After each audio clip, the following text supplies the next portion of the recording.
Okay, I'm sorry. Take us off there, KP. Let's start. Let's officially. You're right, because I like these combos. Ladies and gentlemen, welcome to another episode of Movies and Models. I'm your boy Hollywood KP in the building. As usual, we got my guy, B More. I'm here. You always here. I'm excited. As usual. And we got some guests joining. Some special guests. Some phenomenal people. First and foremost, we got my homegirl, phenomenal actress extraordinaire, the commercial guru. We got JadaPaige in the building. Yeah. Okay, name Jada. We know Jada for a long time. She's great. Also joining, okay, a superstar writer, okay, showrunner extraordinaire, another guru in her own lane. Okay, bear with me now. I'm impatiently waiting for you to say this. Polee. Yeah, that was sexy. I feel like I should have slowed it down a little bit though. Polee. Well, let's see you. Let's can't hear roll you my say R's. that. You could do it. Just do it one time. You got to try it. Pop your rolled R cherry. Here we go. Car. I suck at that. That's why my Spanish is Caridad. Caridad. Polee. That, yeah, you know how to do all that stuff. He He's secretly be tongue rolling and all. You know how to do all Oh my that. goodness. Pause. And let me bring it back here. Okay. The man, the legend, the myth. Okay. One of the greatest of all time. All right. Writers, showrunners, creators. Mm-hmm. Bentley Kyle Evans is in the building, ladies and gentlemen. I want to give a round of applause for that myself. Known this man for a long time, been watching him work. You know, it's great to personally know your hero. You know, people who do what you want to do on a grander level and excel at it. How you? We were looking forward to this. I've been excited all week. Listen, I'm incredible, man. I like what you just said too about working with your heroes and getting to know them stuff because I got some stories about that. Yeah. Oh yeah. I want to say thank you guys for coming. Yeah. You know what I'm saying? Yeah.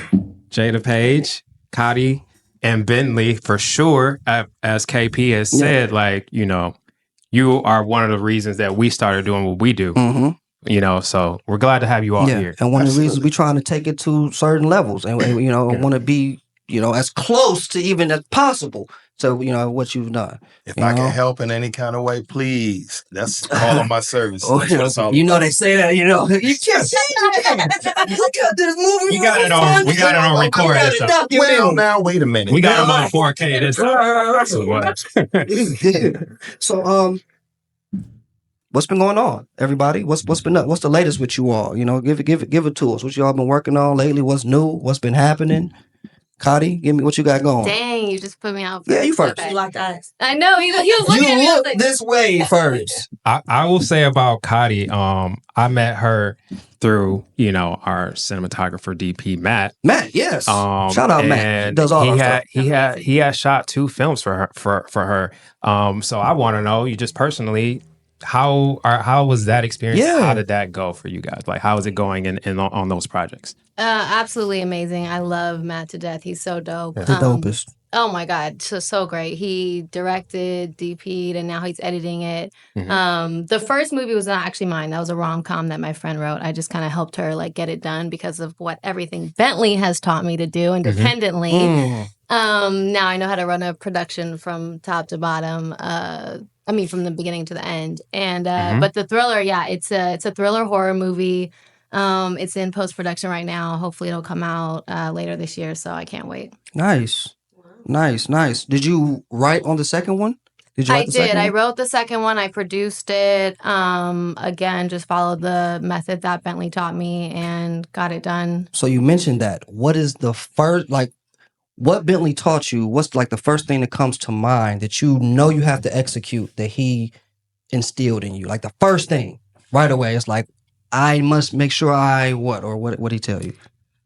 Just surround yourself with good people. It's really important because there's a lot of things that you can do yourself, but to have good people around you who believe in your vision, who want to help you, who are willing to work for free, that's priceless. That is definitely priceless. Yeah. And that's gone a long way for yes, sure. It has. Yeah. Yeah. And people that'll see the vision and see it through. It makes all the difference. So having good people around you is super important. Nice. Okay. Jada, what's up on your end? So sweet. sweet. It's very sweet. Shout out to the team that you have, and shout out to our team because that's what we've been building our foundation off of. Is just having the right people around you that understand your vision and are down to rock with you. Like Jocelyn over here, my guy EJ over here, Jay back there has been rocking with us for a while. You know, Nick with Jada. You know, look at it. Yeah, I mean, you know, what's been going on your end? Just commercials, really. I mean, I don't know if you saw it. I saw the Derek King one. You. Yeah, I saw the Derek King one came out. Yeah. The gram is popping. You know, in silence. But other than that, like, we just had a screening, me and Nick. Nice. Cotton Candy Bubblegum. That was his first film and just like Congrats. a film. So, and you were in it too? Yeah. Nice. Yeah. That's how y'all met. That's how we met. Look at that. See, it's something about being on set. It's like, that's just... Good you build a relationship. It's almost like you just get like a best friends with the cast and everything. So that's how it starts. Yeah, a lot of my friends are from set. Yeah, that's how it works. Yeah, especially too, like you'll see, like, you know, Adam Sandler, he has his crew, and like all these people have their crew. That's what we kind of build our foundation off of. You know, those guys, and you kind of do the same thing as well. You kind of same people around you that you want to rock with, same actors, same, you know, crew, at least majority of the times you've been rocking with, because it, you know, makes a lot of sense. I genuinely don't remember how we met. Were we IG friends? Probably shooting sketches. Sketches. Yeah. Sketch house. But like, how did that even happen? Like, CT hit you up. It was CT. CT hit you up. Oh, yeah. Okay, gotcha. Yeah. We've been rocking with CT for a long time. Shout out CT. Yeah. Funniest guy. Funniest. Great writer too, as you know. Absolutely. You know, I don't even know where we start with Bentley. It's like, we should have made an agenda for this interview. Well, I want to say we recently interviewed some other folks that worked with you, and they said nothing but great things about working with you, which is Roy Fagan and Columbus Short. Yeah. We had on the show a few weeks ago. And Columbus was talking about how he's on the show Mind Your Business. Mind Your Business, yeah. Do you write that? So you know what? So I executive produce that show and I direct that show. Oh, okay. I have not written any of the episodes on it, but it's a show that's done through my production company and shot in my studio and everything. So we just got officially greenlit for our second season yesterday. Nice. So we got a hit. Columbus, congratulations. That's all I hear. Congrats. Nice. Here at Movies and Models, we like to talk TV and film. Okay? It's our thing. Big thing. Yeah. What's the last movie you saw in theaters?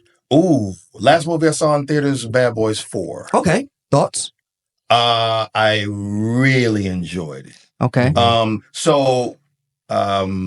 know, anytime I'm talking about that franchise, one of my closest friends in the entire world is one of the co-stars of that, as you know, Mr. Lawrence. And so, you know, we had a wonderful conversation about it last night at dinner, you know, because he was telling me how much money it made and everything. And of course, I knew. I was like, box office. You know what? Some people think it's the best one of the franchise. I don't know if I would say it's my favorite one of the franchise. I like 1, to be honest with you. It's my favorite. I think 2 is probably. 2 is. People see the title between 1 and 2. Yeah, it's fair. It's a fair argument. But 4, I thought they did a great job. They definitely did. New directors. Yeah. You could see that it's shot differently. Yep, that cinematography was crazy. Yeah, they used a lot of the new technology. Yeah. I did get a chance to go on set while they were shooting, so I got a chance to see it up close and personal. And it single-handedly brought Will Smith's career.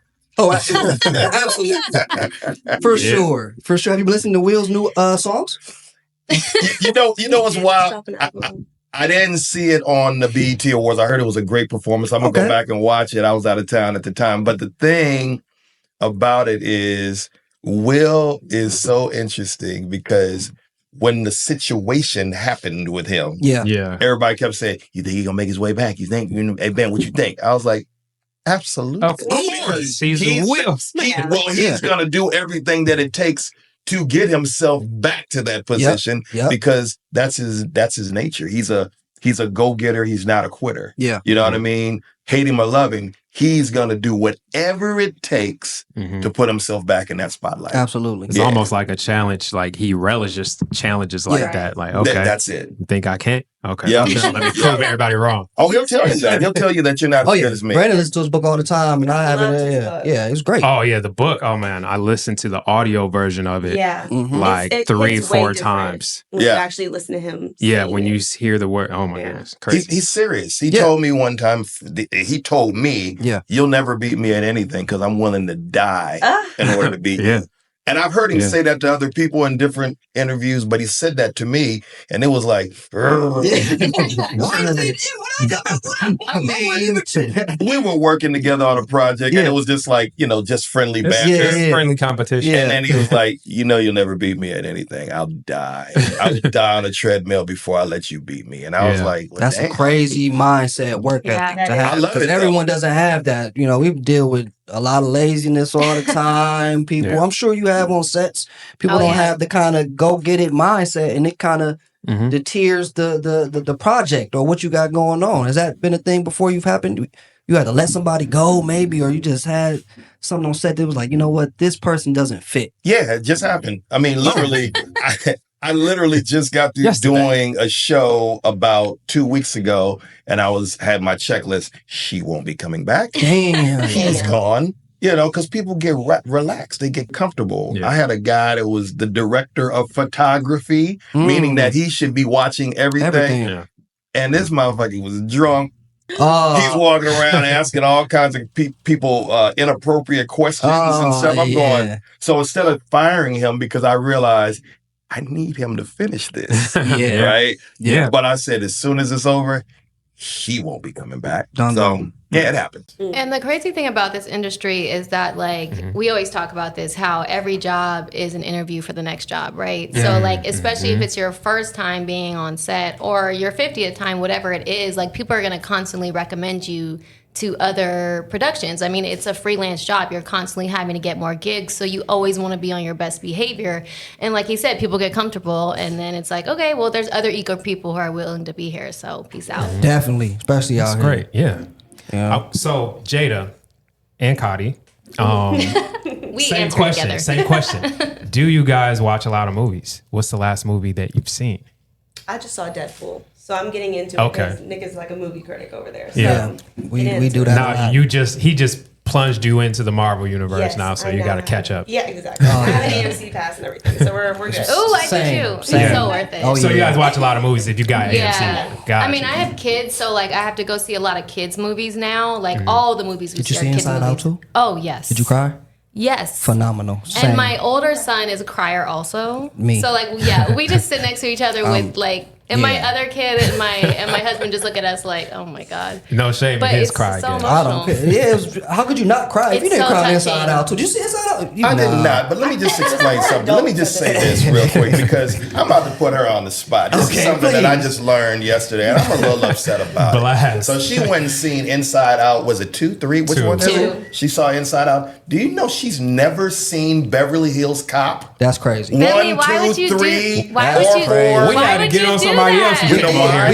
You know why? Why would you say that? I'm going to tell you why. Because your homework assignment for this weekend is to watch Beverly Hills Cop. At least one. One of my favorite franchises. Yeah. The best. It's the best. The King. You never saw it either? Thank you. See, this is why we share a mic. You know honestly, what we learned about doing the show, females don't watch a lot of movies. Oh man, you just put the whole gender in. But they don't watch a lot of movies. They gonna come for you for that. I didn't say it. Beverly Hills Cop is crazy to not have seen. That's one of Eddie's biggest movies. Biggest franchises. He's scolding us. I know. She's from Detroit in the movie. We're from Detroit. We love that. Yeah, the Detroit references. I didn't see the last one yet. Yeah. It just came out. Not yet. I'm gonna see it. It was nice. It's on Netflix. It's pretty good reboot for sure. I think we think of Eddie different than they think of Eddie. See, we know Eddie Murphy. Yeah. Well, I do. Well, we don't know. Grace in his chin. He's got some grace. We know the early years. You know Eddie. We know the stand-up, all of that. They know the Nutty Professor. No. They don't know raw Eddie. I'm 80s Eddie. I love that. 48 Hours. What's that? Trading Places. Trading Places. Never seen that. All the stand-up. She asked me this was 48 Hours. She said she's never heard of it. I've never heard of 48 Hours. Eddie Murphy and Nick Nolte. Oh my Nick God. Nolte, right? Oh, I love Nick Nolte. I watched him on SNL. He was never on. He was like the first 2 seasons. Oh, no, No, Eddie Murphy. Yeah, it was like 2 seasons. Yeah, he was on there. He wasn't on there long. Nah. No. 80s Eddie is a different beast. Monster. He ran this town. He ran this world in the 80s. He ran entertainment. He ran it up. Yeah, that was, this industry belonged to Eddie Murphy in the 80s. That's how crazy it was. He was a rock star. All them stories they were telling on the Dave Chappelle show with his brother, that's all real. He was the guy. He was that guy. He was that guy. When Eddie used to, let me tell you how crazy it was. Oh yeah, stories. When you heard that Eddie Murphy was in town and he was gonna be at a club, you would see cats in the mall buying fits because they wanted to make sure they was right for the night because Eddie's gonna be in the club and you know all the ladies are gonna be there. They love Eddie. And when Eddie would show up in the club, it would be packed on one side. And then when Eddie would cross because he was bored standing there, he would go to the other side of the club and the entire club would shift and go with him. And then the after parties at the crib, wasn't no Diddy shit. But when the after parties, it was phenomenal, bro. It was to live through that and see that, I got real Hollywood stories. Yeah. Who would you say nowadays is even close to that kind of allure of an 80s Eddie? Or is there anyone? Ooh, interesting. That level of that level? That level. I think rock starness, like they say, Kevin Hart's close, but Kevin Hart's not like on rock star level. He's not? No, I think Kevin Hart's a rock star. I just don't think he has the same allure that Eddie had because it was only one Eddie at that time. It was wasn't any competition. That was his lane. He took it and ran with it and made it his own. And then everybody, including Kevin Hart, that came behind him that's doing their thing, they're all still following the model. It's like Kobe followed Jordan's model, and LeBron's. They're all still following the Eddie model. What I meant by the rock star comment is because Eddie, we saw Eddie grow up in Hollywood, so Kevin's, he grew growner. He's growner. He's a family man. He's not the party throwing house parties, go at the club, turning it up. You know what I'm saying? Eddie wore gloves. He wore black gloves on his special with a leather suit on. That's some rock star shit. Did you have a leather suit like that? That's I never had leather pants or nothing. I had a leather hat, like one of those little golden That's not child. the same. That ain't the same. Golden Child, that's the other one. Gotta get you one set of leather pants. My dear sweet brother Noosie, never seen a Golden Child? Wait, what? It's not sounding familiar, but I probably have. At the end of the day, I probably have. No, you guys are going. We get a homework. Crazy. We judge on a different level because we really watch a lot of movies, and that's our thing.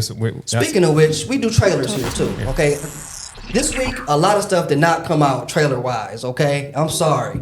All right, it was a light week. It was a light week, but we still like to watch and judge. Would you watch? What do you think? You think it's going to do well? You think the show's going to do well? Movie? I think these are both shows. Think they're going to do well? You think people are going to watch? Would you watch? Is it something that you would partake in? So we like to hop into those. Okay. Yeah. What's our first one? What's the first one? KAOS or Star? Listen, I have never seen a Star Trek Like show. we said, guys, we had a light week in trailers, so we didn't get we didn't have to. Usually we get a lot of good ones that you come got a new trailer? It just came out 12 hours ago. Okay, well, give me that one first. What show? It's called Subservient. Okay, I like the way it sounds. okay, play it. Let's see it then. Why not? We blaming Jay if we don't like it. Yeah, see this. Normally I've seen everything. This one I haven't. So let's see who's in this. The most sophisticated AI. Is that Megan Fox? Yeah, she must have got some more work done. That's crazy. Ed Norton, but who else?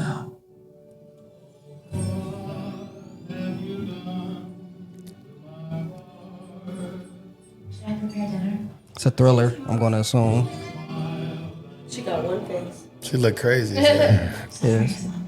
She about to turn up on him for some reason. She look like crazy Kim Kardashian.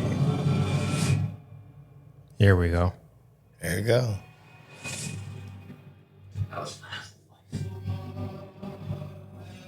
For your medication, it would be quite easy to lose consciousness and slip under the water.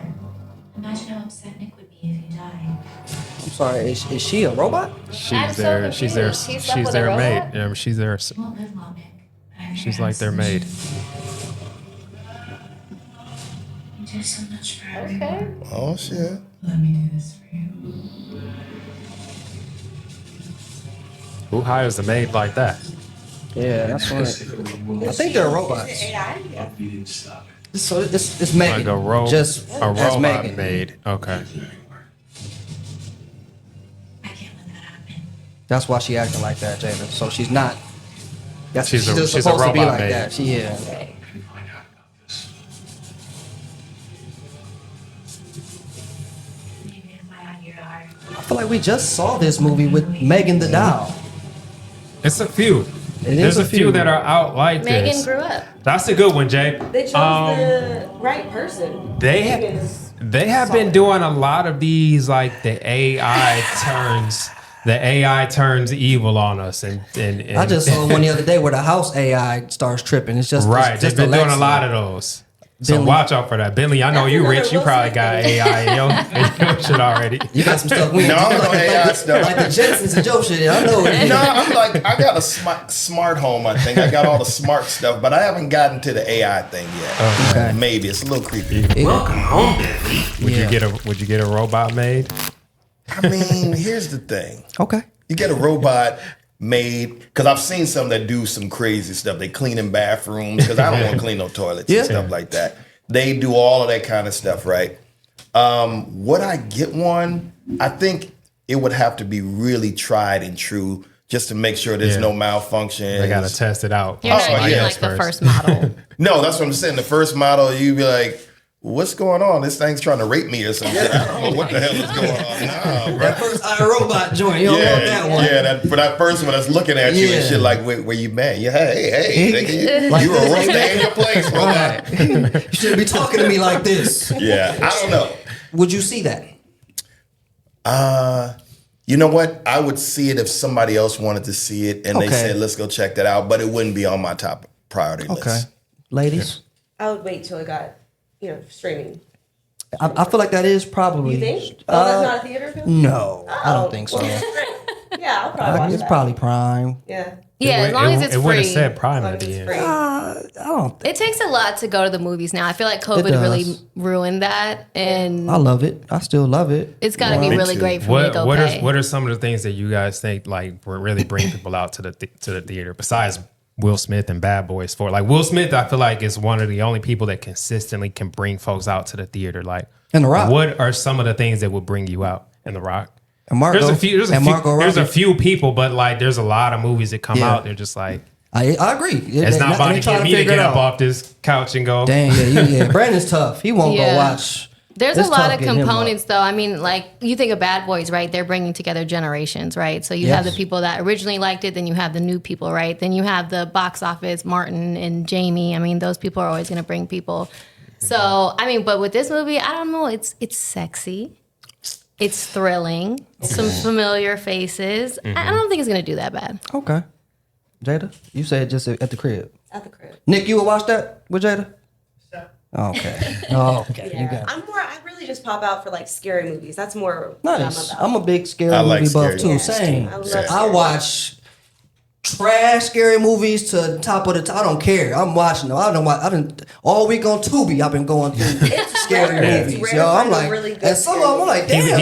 He likes the bad ones. I like them, but you know what? But some of them I'm like, you know what? This was really good. I'm surprised The bad this ones, didn't do the bad better. ones are good sometimes. Yeah, like, what's the How are the bad ones last good horror movie? How? Oh, I'm trying to think the last good one. I stick a pin in it. I'll come back to it. One of the scariest movies I've ever seen is Fatal Attraction. Okay. And it wasn't a horror. It but wasn't it was a horror. horrible. Because it was like, that could happen. Oh, yeah. So that's scary. Yeah. I know you've never seen that. Horror films, the last great one I saw.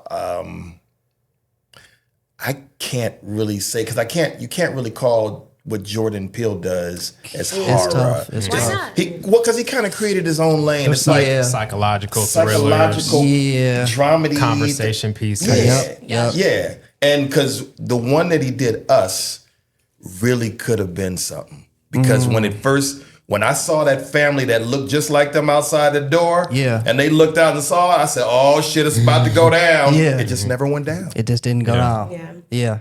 I agree. Long Legs is out. Nicolas Cage. That looks good. I wanna see that so bad. was actually pretty solid. Nicolas Cage being his bag, yo.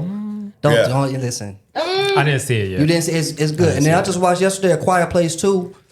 That looks good. Look, listen, for maybe 20 lines in the whole movie, for real, like there's not a lot of talking in the movie. It's great because they're not talking. It's just all emotion. Lupita, I always forget my man's name from Stranger Things. Those were the main two. And I mean, they carried the last one. Who died. Did you watch Stranger Things? Yeah. My man, Eddie. He played Eddie, whatever his name was. Joseph Quinn. He's the new for Fantastic Four, and he's in Gladiator now. He got it going. I know you saw that trailer. I didn't. Okay, this is getting crazy. I didn't. I gotta see it. No, you did. Your daughter showed it to you. Which one? With Denzel. The Denzel Gladiator 2 movie. Oh, no, I'm sorry. I thought we were talking about Long Legs. Just kidding. Oh, I saw that. I saw Yeah, Long Legs trailer, but I If we got some time, we'll pull up that Gladiator. What we got Okay. next? Okay.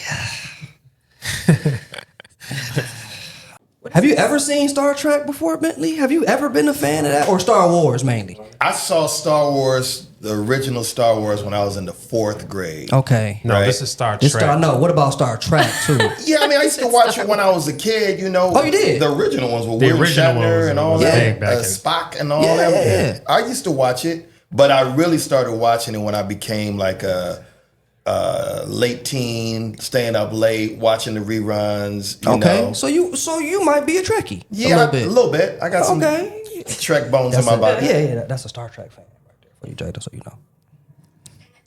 Can you turn it up a little bit, please? Only be loyal to duty. So I see the Paramount Plus up there. That's the one streaming platform I don't have, so I won't be watching this anyway.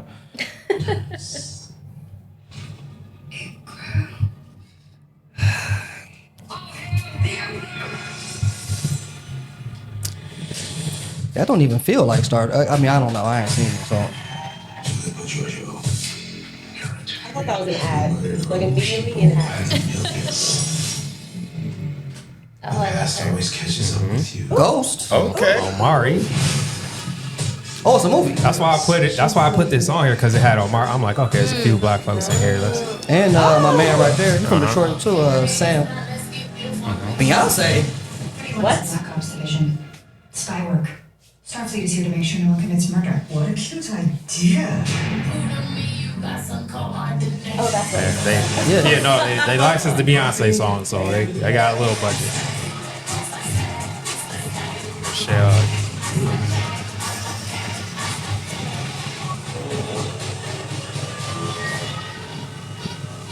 You're a bad bitch. We can't trust you with our lives, but here we go. Somebody's got to keep it lively, right? Yeah. I love Michelle Yeoh. I love her. I love her. I win. I picked a good trailer today. I wasn't Star Trek. interested as much. No? Okay. I'm sorry. No? Okay. I prematurely celebrated myself. If I don't have to know anything else about Star Trek, then I will probably watch that. I just don't know if I need to know a new things. story. It looks like a new story that lives completely on its own, and they'll probably explain everything that you don't And know. I could rock with that because I like sci-fi stuff.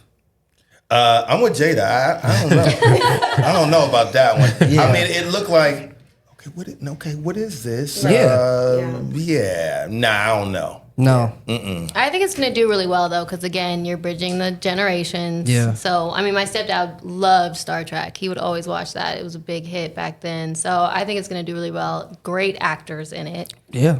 Amari and Michelle. Another case of just capitalizing off of old IP.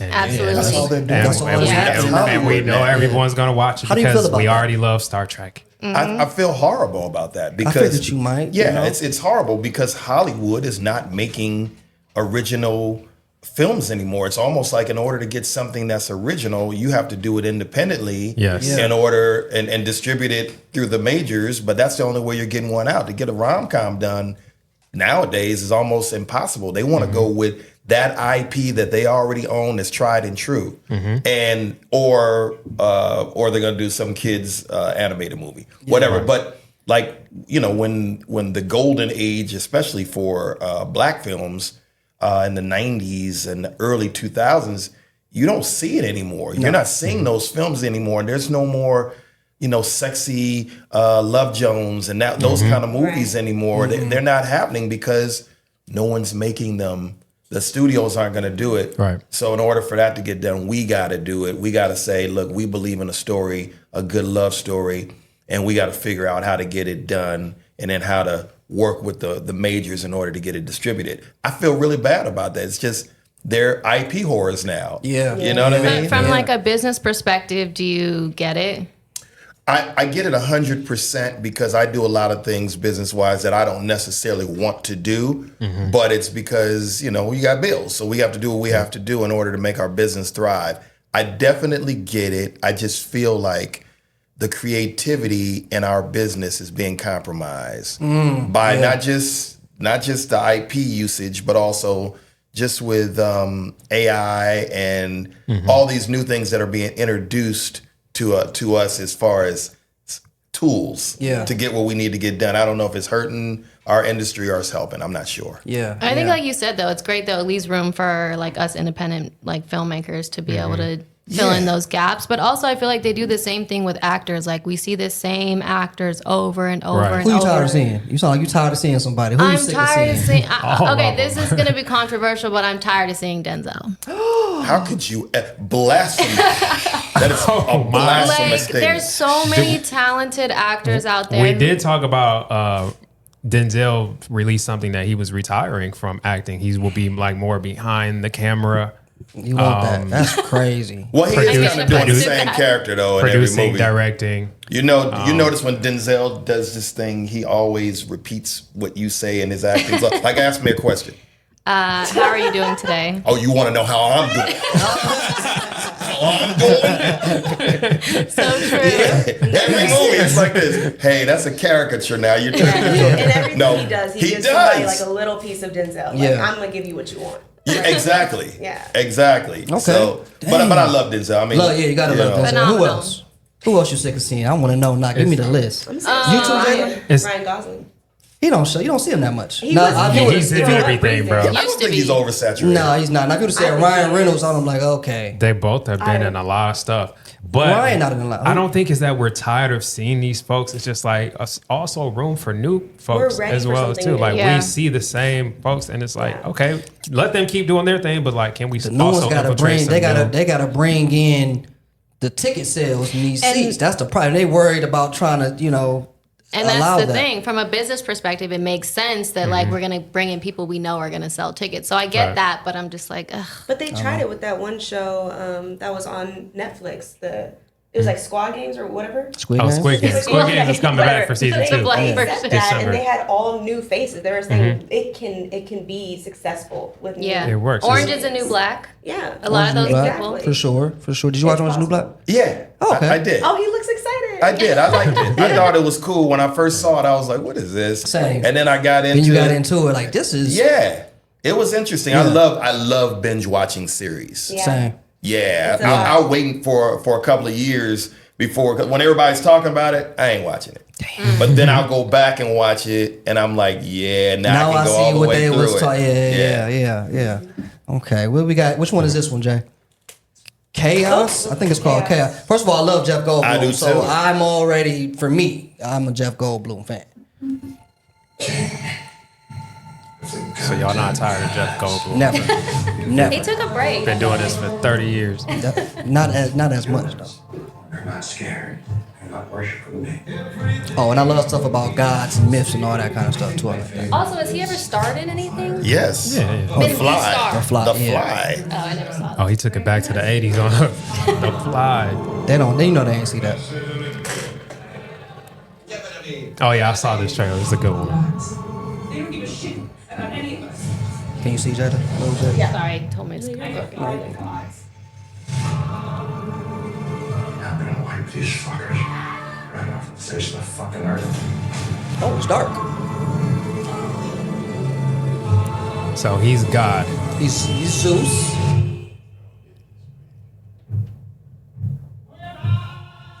I guess the rest of them are like the other gods. Yeah,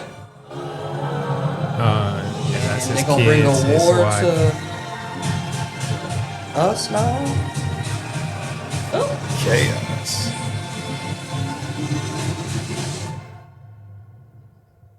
That's Olympus. Oh.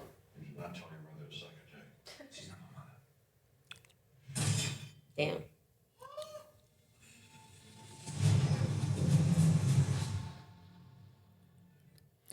Yeah, Watching. Are you? That I looks gotta see dope. that. Okay. it's tell like me if why. it's like if the gods go dark on us. Yeah. Well, first and foremost, you guys said it a minute ago, Jeff Goldblum. Absolutely. I've been since Same. the fly, bro. Yep. But I can even take it back further with Jeff. You know what I'm saying? With Thank God It's Friday. You Oh. guys don't know that. Now that one I don't know. Yeah, I don't know You that got one. me there. But the Yeah. fly, I was like, I'm His sold. performance was crazy in the fly. Oh, incredible. But I just like that. It looked interesting. It looked like, I just kind of wanted to see where this one's going. It was like, okay, let's see what are they going to do out the box on Yeah, this that one. was a teaser too, so it Yeah, didn't so give they us don't give the you too much. full trailer Yeah. story. I thought it was cool too how they made like the family dynamic look very dysfunctional. Too. Yeah, So I was that's like, okay, like dope. that. Yeah, I think but all the gods. That's Jada. interesting. I thought it was interesting. Oh, Okay. What do you Not her watch? cup What of do tea. you She watch? wants horror. I like horror. She wants horror. Or like a really good comedy. It's hard to find a comedy too. Yeah. It's hard to find a comedy. It is. Com- It is. comedies, A good are, one. comedies are not, have taken a fall for Yeah, sure. Sorry. Just stuck up. No, you good. Comedies. So hard to find a comedy. A good Good one. ones like we haven't seen any A good good black one. comedies in a long time, bro. A good black comedy. Yes. Try. Let's hear it. A good black comedy. like a classic one. Like when I say good, I mean like rewatchability. Yeah. Yeah. Like rewatchability. Like I'm gonna put that on Really? again and again and again. Does and Bad the Boys quote- 4 and the count? quota- Oh, well, and the quotables. That's an action movie. Okay. A comedy? A comedy. They can get real corny real fast. It can. I mean, like comedy, like Like- Friday comedy. Yeah. We don't have. I mean, yeah, they That's don't what I'm give us. saying. Rewatchability and quotable lines. Do we need all? That's what I'm saying.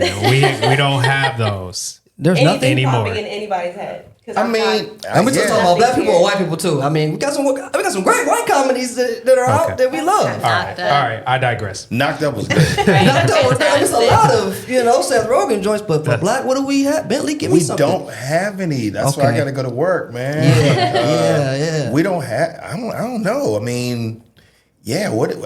I don't know. Like, what was the last black movie that really made y'all like, ha ha, he? This is it. Pull some up on the screen right here, Jay. I wouldn't we even know we're what going to into pull. Hollywood hot seat anyway. Yo, these are white people, Yeah. and I love it. I laughed at all of them. Beverly Hills Cop, and Beverly Bad Hills. Boys. I was really let down with Hitman. Like they had a dope trailer, and Hitman was good, I fell asleep. and it's ranked as a good little movie too.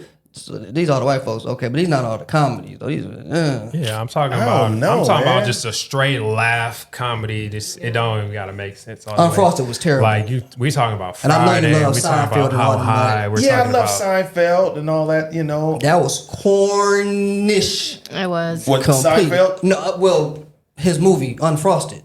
Oh, I didn't see that. You It was a don't. great concept, though. We went Man. to school out there. I hate to say it, but Medea. Hey man, Medea listen. got the movies that we watch over and over, I've never listen. seen one Medea. and we quote the lines from it. Hate them or Hot love take. them. Hate them or love them. What she said? I've never seen one Medea movie. I mean, Yeah, that's you just not said this one a out. hot. I mean, I get it. You can see one at least. I would say Medeas are Did you, funny, bro. like, just Don't protest it? You're cap. like, Don't I'm not cap doing it. it.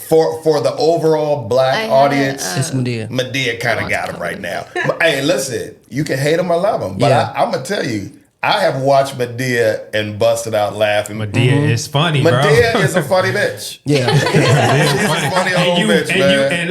and most of the times you've seen it more than once. Yeah. You've seen at least 2 of the Madea movies. So that's all we at have. least 2 or 3 times. That's all we have for black Isn't people. that It's the just Madea Big movies. Mama's house though? She's just Yeah. redoing that. Yes, it's Yeah. Big Mama's house meets Mrs. Doubtfire. Yep, but rated R. It ain't rated R. Tyler Perry movies already had. They rated R. Okay. So if they would have let Martin cut loose Yeah. in that, it probably would have even funny. But it was funny then, but even funnier. Was Nutty Professor? Was that rated R? Yeah. Yeah. Oh yeah, that was They rated went R. in. It was They went crazy. PG-13? They went Was it crazy. 13? No, they went crazy on my. I mean, they was cussing, farting, and talking all kinds of shit. He was saying crazy stuff on there. I don't remember saying motherfucker nothing like that though. Oh yeah, remember when the old grandma said, we used to have them sexual relations. I remember that. I think She they said they was was fucking on. Yeah, they did. I remember Chris Tucker. Who was it? Not Chris Tucker. Chris Dave Chappelle. My bad. Dave Chappelle. Was he cussing? They in was his cussing stand-up? up there on that scene. I don't know. And then when I don't know. Eddie went in on him, he was PG-13, I think. See a thin line PG-13. between Yep. thin line between What love about and hate Norbit? right there. Yeah. Now that's good. That's good movie making. Absolutely. That's a fantastic movie that was penned by me. You see, the thing when you think I was about like, it. you're not being biased. I mean, that's a shameless plug, but Yeah. they're not making those anymore. I guess I need to get back to They're work. not making those anymore. No, they really aren't. They now. are not at all. My favorite Think movie. Like a Man was funny. Oh, Like a great. Man. Think Like a Man was funny. Think Like a Man That was was a funny. good one. That People watched that Girls more Trip than was once. good. That was good. Girls Trip was good. funny. Hitch was good. Hitch is my favorite Hitch movie. is okay. That is I'm my a favorite. huge Will Smith. I love all Will Smith. You newer can do no though. wrong. But newer Ooh, though. Boomerang, that's my movie. I just watched that the other day again. I'm like, you know what? Right, it's showing- This is really good. Because we had this. Yeah, Life. because you was going in on Halle Berry, we had to let you know. You gotta bring that up for that again. Life was great. White Pies Only, that was great. I love Life. Yeah. Now it's getting crazy because I don't know. Yeah, But I'm just saying, but we named a bunch of older We did. movies. Yeah, those are great black comedies. But I'm saying they newer movies. Oh no, we don't. You people. I feel like Think Like a Man was like the newest one that we named, and Madea. What about Athion's movie? I haven't seen it, but I heard it's funny as hell. Didn't see it. I didn't see it yet. Didn't see it. Kevin Hart maybe has something. Oh, Think Like a Man. Think like Kevin probably got something. That's He with got like something. Regina and everything, and she's from like Scary Yeah. Movie and whatnot. Yeah. Let's go into Hollywood Hot Seat. Yeah, it's nothing major. Normally, whatever's going on in film or anything news related, it's a light week this week. Literally, the only thing that was really cracking was Robert Downey Jr. coming back to Marvel. Yeah. How do you feel about that? First of all, I'm a Robert Downey fan. I'm a huge Marvel fanatic. Okay. Yeah. I think it's going to be interesting. We watched him. He doesn't like it. I called it. I don't know if I should like it or not. They need it. I don't know yet because we watched him start this MCU franchise and go out with the bang as our top hero, and now he has to come back to save the MCU as a top villain. So is he playing? Is he not Iron Man anymore? No, he's the villain, Doctor Doom. He'll be Dr. Doom. Totally different. Because remember, Jonathan Majors Yeah. got in some trouble, whatever, and he was the main villain. They had to let him go and shift gears. They will find a lazy way to write it some way that Tony Stark turns into Dr. Doom. No, it's in the comics already. All they're gonna do is take the comics. But they'll lazily do it. is No, what I'm trying to Marvel say. don't do it. They're not gonna do that. It'll still be Tony Stark. I'm excited. I want to see it. The only thing is, it's like Jonathan Majors catches a raw deal. Yeah. But then Robert Downey Jr. caught a whole bunch of raw deals that they ain't talking about. And that's why Right. it's on Hollywood Hot Seat. Yeah. We're talking about because Jonathan a clip. said, he's heartbroken by that. I'm sure. It's not, it's not fair. Yeah. But that's how they do you, or that's how they do us. Yeah, exactly. We entered the race with no shoes on. Yeah, damn, that's So, a good. You know what I'm saying? So we got to run extra solid. hard, extra fast. Yeah. I will say Robert Downey did sit a few years out before he made his comeback He to did. Marvel. When he first got the first Iron Man, we hadn't seen Robert Downey in years It's been a minute. before he got that first Iron Man. So He's in the rehab probably. But he was in prison. He was in rehab. He was canceled. He was But do you canceled. guys feel like, because obviously racism is involved, but like back when Robert Downey Jr. was having his whatever he was going through, like we didn't really see it the way we saw Jonathan. Everybody else's downfall. I think it's different now. But it wasn't a Media. video. Robert Downey was down bad. He was but down it just bad. she's saying it wasn't publicized as much. It was out there. It was. Was it out It was there? out It there. was. But He I mean, was a- there like a video of him? I mean, I don't know, but I don't think there was so. a He was video. just drunk all day. He was just drunk, I think. Yeah. He was on Just drugs. exactly it. I mean, he was waking up in other people's houses. No, this is true. Oh, he was like that? No, for real. what would you do if he woke up in your house? I would say, Hey, hey, Rob. listen. Hey, Robert, check this out, man. First of all, do you need something to drink or eat or anything? You hungry? Okay, you're in the wrong house, but let me help guide you to the right house. That's because- nice. That's nice Right? of you. Yeah. Right? Yeah, that's solid. Yeah, let me help you out, bro, and we can keep this out of the. We don't need to get the press. And see, involved. that's nice of you. Because Now, everybody else. Now, if he got ignorant, then I would be like, "Wait, look, motherfucker." Right, and that's what happened with the other DC superstar, The Flash, Ezra Miller. Ezra Miller got in a lot of trouble. I don't know if you saw any of that. Like his was worse, Yeah. It was worse than Robert Downey. way worse, It was not. Robert Downey went to prison, bro. Ezra what are Miller we talking should about? He kidnapped. He held a family at hostage gunpoint. What? He was waking up in people's cribs, going in people's cribs, destroying their stuff. What was his Well, he's a consequences? Flash, so he He can. has none. He's still the Flash. He still, the movie still came out. People didn't go see the movie because they felt So that should be that, you know, because you keep up. that should be Right? the comparison. Is that not to, what happened? Was it worse than Robert? That should be the comparison Damn. to Jonathan Majors more so because And that's Robert Downey got a punishment. He was canceled. He got a punishment. He Yeah. lost roles. Yeah. He went to prison. Yeah. You know what I'm saying? Like Jonathan got Majors everything. didn't go to prison. He lost some roles, but yeah, so did Robert Downey. So we can't compare that and say it's not fair when Robert Downey definitely had consequences for what he did. Now he overcame and now he's, reinvented himself. Yeah. But There was that's like part of the journey. process, so it's like It's part of the journey. Jonathan's at the first part right now. I think Right. Jonathan will make his way back. Absolutely. Oh, Absolutely. for sure. I mean, Reign of terror, Oh, he looks like a psycho. grooming, abuse, erotic. Yeah, it's gang of videos on TikTok. Y'all You still see him gonna go doing watch stuff. the movie, so it's- I'm still seeing it. Do you guys agree that you have to be a little crazy to be a movie star? yeah. Yeah. Yeah. I really believe it. I think Okay. we all entered in a little Yeah. psychotic. I really do. You don't I seem don't like think you're that you can be a big star and be normal. Okay. I really don't. I think you got to be a little crazy just to even want to be the star of stars. Do you feel that you are, even though you're more so behind the scenes? I'm behind do the you scenes. Do you feel, but so you behind the scenes you can be normal. He started. I going feel down. like I started out in front of the camera and I realized early on that I'm not crazy enough to make it to the top here. So I'm going to go the safe route and find something else to do because I literally watched Martin have out of body experiences as an actor. He was incredible. And I was like, I can't do that. What was one of those scenes or moments? No, you did? just doing the show, just to watch him go. You were like, go this, to oh a my place in God. his mind to even And I was do like, these this, characters. I don't have that gear. I don't have a sixth gear. Yeah. I'm not gonna lie. I was watching Kinds of Kindness, and I was like watching that. Like, I don't know if I can do that. What was that? specifically. Kinds of Kindness. I didn't see that. You didn't? No, I did not. What is that? It's with Emma Stone. Oh, okay. So we're not the only I one. don't know. Yeah, I didn't. Oh, No, I didn't see it either. I didn't see that. So Oh my what's god! Is it a It's, horror? it's like a really crazy movie. Okay. Like, it's and, honestly. and I Emma feel like Stone went off on it. She went It's called crazy. Kinds of Kindness. Oh, she won an award, right? Or Yeah. something for that. I don't know. I I saw the can't believe you billboard. haven't seen I have that. not seen that. I'll put that on my to watch list And now. as you watch it, just know I was looking at it like You I don't know. That if was I can tough. do She that. went in. Okay. Yeah. Who's another actor that you would think is like got a little bit of crazy in them, or that you work with that you've done like, you know what, this motherfucker right here, he crazy. They got but another he's level that they can genius. go to. Margot Robbie. Who's that? Margot. Margot Robbie? You think so? Probably. I haven't worked with him, but Joaquin Phoenix seems like he is off his rocker. Absolutely. But but I think he can do anything because you got to be so bold and so fearless to achieve that kind of greatness and be able to go into those characters and get that deep and dark. I mean, Jamie Foxx has those abilities. I was going to ask you about him next when you said Martin. I'm like, okay, what about Jamie?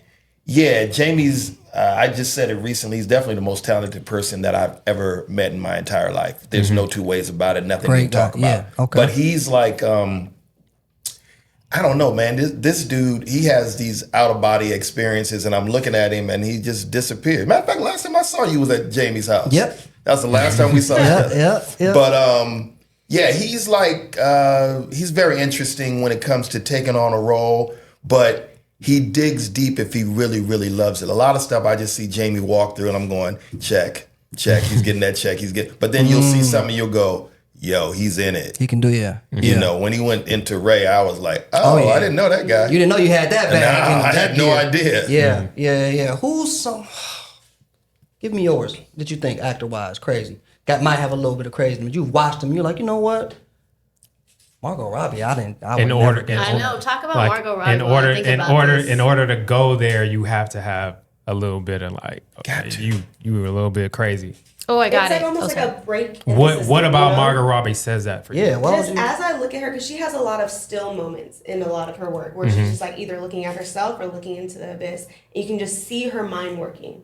Just see like the snap in reality that she like gets into to display so many emotions. Did you get that from Barbie or Barbie and the I don't even know what that other movie was. The Wolf of No, that was more Leonardo DiCaprio. Babylon? I didn't even watch that, but that was a solid movie. I tell you who, Jim Carrey. Yeah. Well, we tripping. We're not even thinking about people, really. I mean, I wasn't trying to think of people. I know Jim there's a ton of people. Anybody that's at that superstar level has a little bit of like, they're going to another place in their mind that Do you also regular think people that's shouldn't. troubling though too? Because for somebody like Robin Williams, who I think could have been like that, or like a Heath Ledger type of, or Philip Seymour Hoffman, these individuals but. Does it become troubling? How do you get yourself out of that mindset sometimes? We just talked about that. I think Columbus Short was just talking about that. We talked about that with Columbus Short. It's hard to reel it back. Who told him? Denzel told him that or something like that. Yeah, I mean, look, I don't know what it is with these people. I just know that genius is right on the other side of insanity. Exactly. Right? It's right there. It's just a very small, thin line between the two. And I've seen people do things where I go, I know that, could I do that if I was directed to do that? But when these people just do it and they take it and make it their own, that's when you go, whoa. And the director has to sit back with some popcorn and go, do what you do, bro. Because it's crazy just to watch how creative people can be when you've seen it for years. Lucille Ball was incredible. I don't know if you guys watched her, but go back and appreciate Lucy. And I watched a bio movie on her too. It was okay. It was Nicole Kidman? Was that the one Nicole Kidman did? Yeah. Okay, It was just all right. Do you think they get crazier like as they get like bigger and more famous, or do you think it was just always there? Yeah. Always there? Always there. It's like they came to this town to be all that they could be. They were already that in the little small town where they were. They came to Hollywood to get that global recognition. And so, no, I think that they were always, it was always there. It just, you shed a light on magnified it. It's going to magnify. You know what I'm saying? The person that comes to mind for me, I was recently watching Presumed Innocent on Apple TV. I heard that's good. It's amazing. Okay, I'll check that out. Jake Gyllenhaal. I can see that. I can see Jake. Yeah, I mean, you know that is. Yes. Okay. You got it. Actually, you know that is. All right, okay. Yeah. It was phenomenal. I mean, he was really in his acting bag. It was just amazing, and I was like, I have a newfound respect for him. Nice. Okay. Bentley, I don't want to dig too deep into your story, but I want to know what even got you thinking about getting into this industry. What was like the moment where you were like, this is what I want to do. This is what I'm going to do.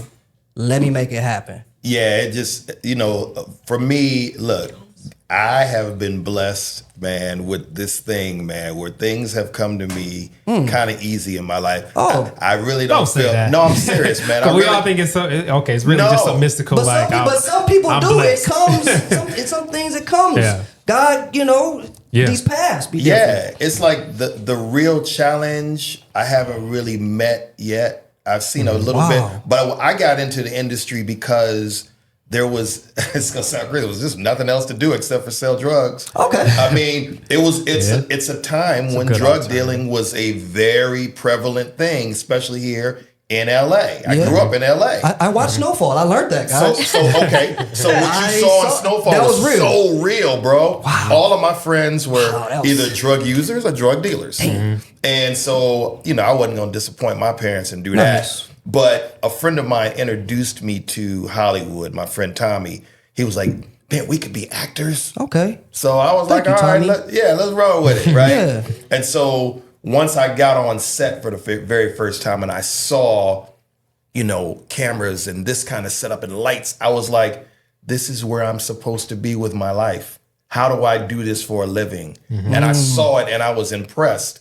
It was the only thing that had ever impressed me. Wow. Right? Yeah. And so at that point in time, I was like, however I got to do it, I'll start at the bottom and make my way up, because that's where I need to be. I just knew it's the only thing that I felt natural doing. I'm 6'5". I was never an athlete. Okay, that's very sad. No, it is.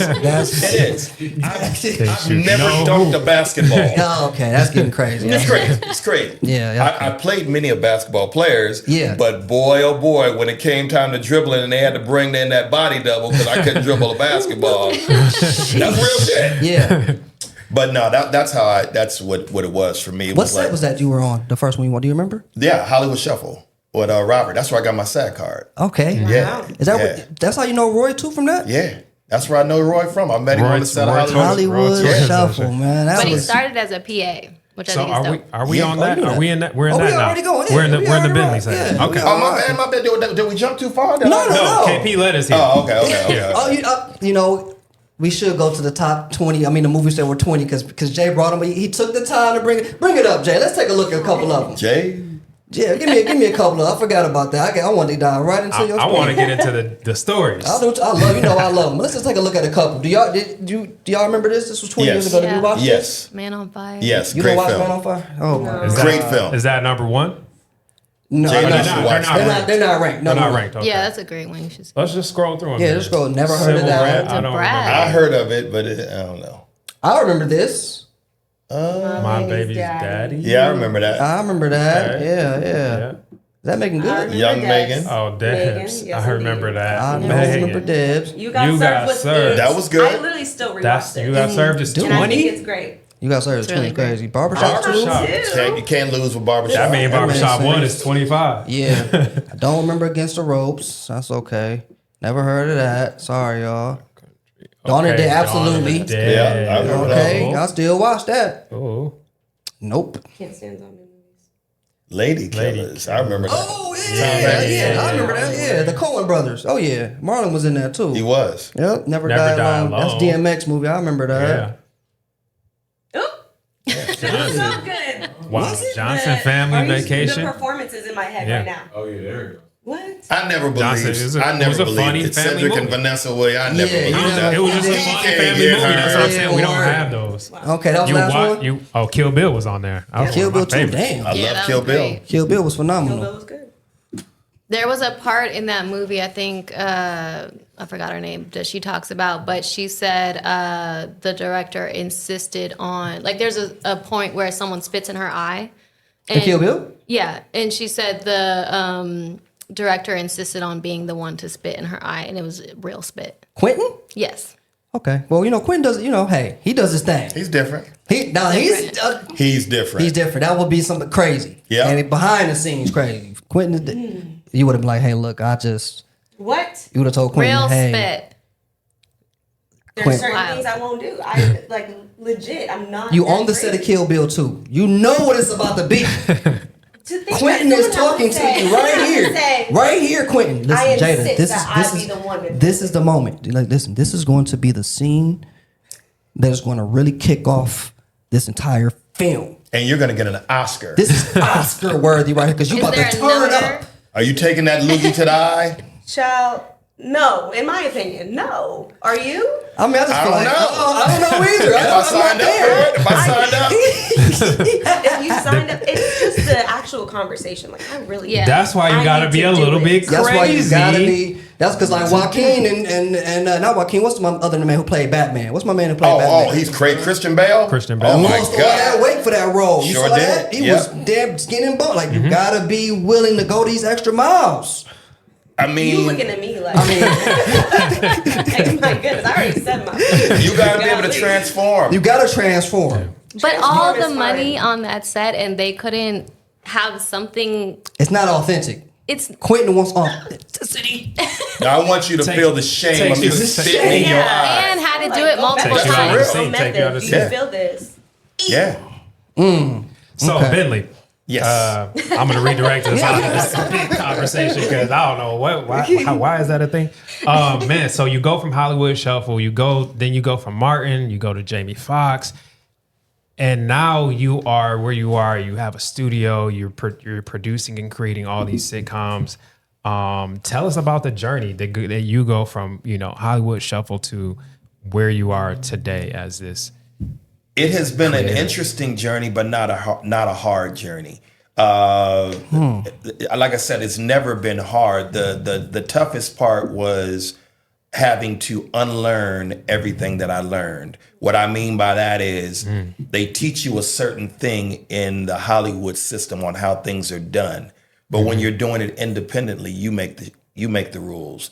You call the shots. Everything is changed. So when I'm explaining to new writers and new producers how it used to be, they're like, yeah, Ben, we don't have to do that no more. We can cut that step out. And they're absolutely right. But it's something that I learned, so I do it a certain way.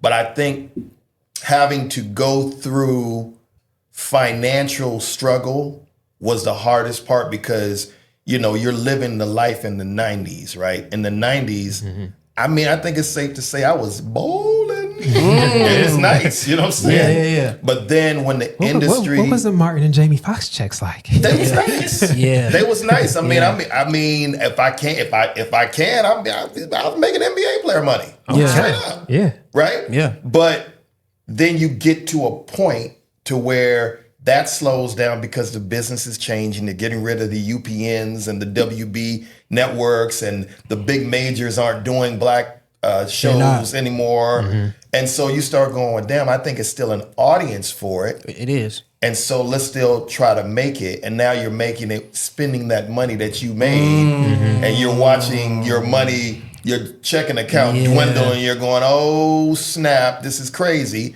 But you have to, now you're in it. You can't turn back and go, you get out into the water and you don't see the shore no more. It's like, do I keep going or do I go back where I know the shore was at? Yeah. Right? So you're in an abyss. You got to keep going and going until you see that next shore. And that was the hardest part of being in a situation where there's an unknowing. You don't know. You know what I'm saying? Yeah. So that was the scary part for me, having to go through that. And then being, I guess, having the ingenuity to say, let's build our own platform, our own studio, because what makes me different from Jack Warner Brothers? Nothing.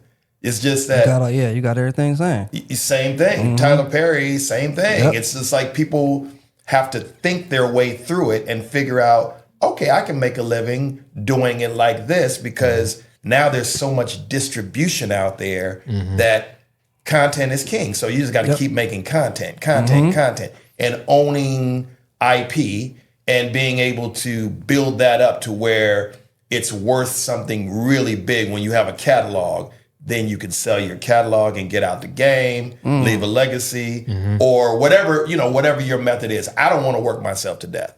I don't. I'd like to continue to do it, but I don't want to work myself to death. I love traveling. I love that kind of stuff. That's what I like to do. And so for me, that was the hardest part for me. That was the struggle of where you going, damn, okay, so I gotta take a $500,000 loan out of my house so I can get this finance. I mean, literally that transition going into independent. Yeah. And then looking up going, damn, I missed that payment. My credit shot now. And so all that kind of stuff, but those are the risks and the sacrifices that it takes in order to be what I call a boss. Yeah. Have you seen? They just pulled this up. I don't know about a Jamie Foxx reboot, but I do know they're doing a Martin drama, kind of like a Bel Air. So that's not exactly true. Okay. Give it to yeah. I don't. What's the truth? I don't know about a Jamie Foxx show reboot. I don't think. I haven't even heard if they are doing one. They ain't nobody called me. They gotta call you first. But the Martin reboot, the drama that they're talking about, I saw it the announcement. And so, of course, I wasn't gonna call him about it, but I did talk to him, and I said, "Hey, man, congratulations on it." He's like, "On what?" So I said, I saw the thing. He goes, "Come on, Bench, you've been in this long enough to know how this go." He says, "Yeah, there is a project, and we're trying to sell it, but that's just hype, bro. That's just there's no deals and nothing made." Oh, wow. So and he said, if it was, I think you would have known. Absolutely. That's all rumor right now. But are you guys considering it? Is that something y'all want to do? I mean, listen, I'm in the Martin business for life. I mean, he's like literally one of my best friends. Brothers, so I mean, whatever if he wants me involved, I'll do it. I don't expect to just get a call because of our history. Mm-hmm. But if he wants me to do it and be involved in anything, cool, no problem. And it's no offense if he doesn't.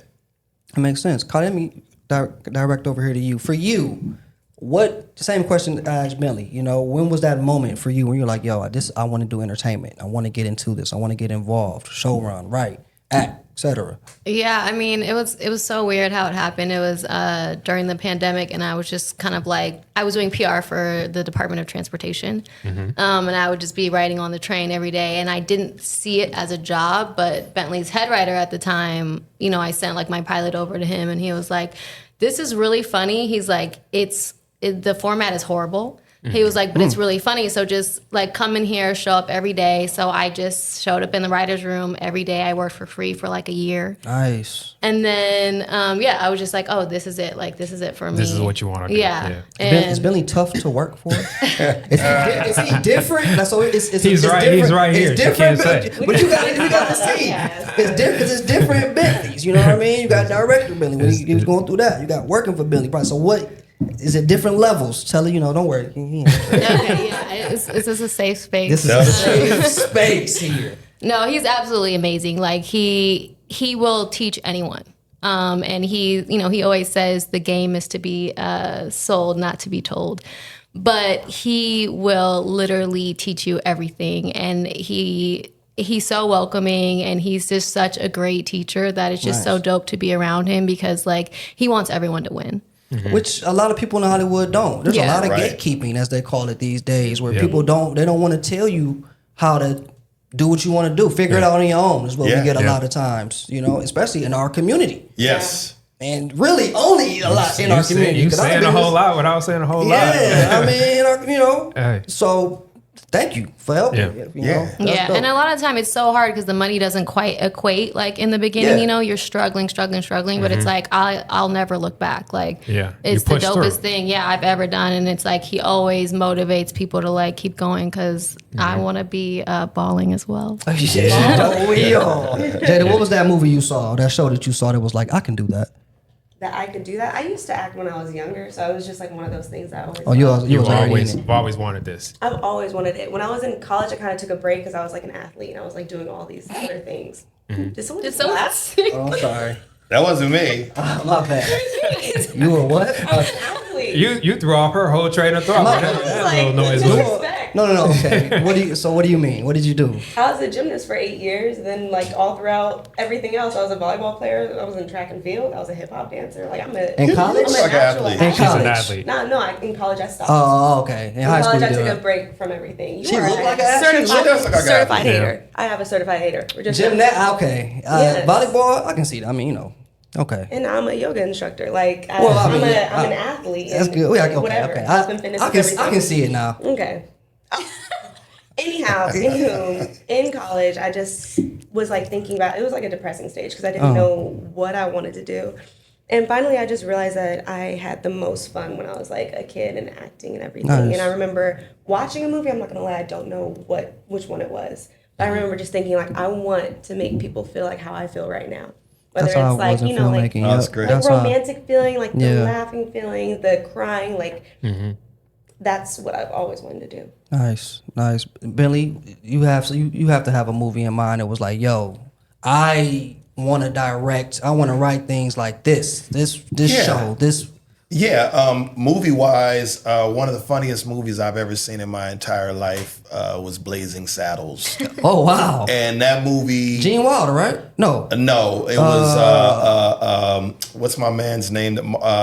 Mel Gibson. That's what I mean. Not Mel Gibson. Mel Blanc. Yeah. Yes. Okay. What are you doing? And Mel Brooks. Mel Brooks. You just throwing darts at the wall right now. I couldn't remember the name of No, my because he man. did a lot of Gene Wilder movies too. That's what it was. Griffith, Yeah, yes, there we go. okay. That guy. That movie was so funny, and I remember how it made me feel watching it. As you were saying, Jada, you got a feeling behind it, and it was just they took a stab at all the stereotypes, and you know, and it was like it's like, hey, we know that there's racism, but look. We're going to make fun of it. Yeah. And I love the fact that they did that. So when I got involved with parody movies like I'ma Get You Sucker, when I was in that movie, I was Keenan's stand-in in that movie. Oh, okay. So I got a chance to watch it from the beginning all the way through, and that's where I met Sean and Marlon when we were all teenagers. Yeah.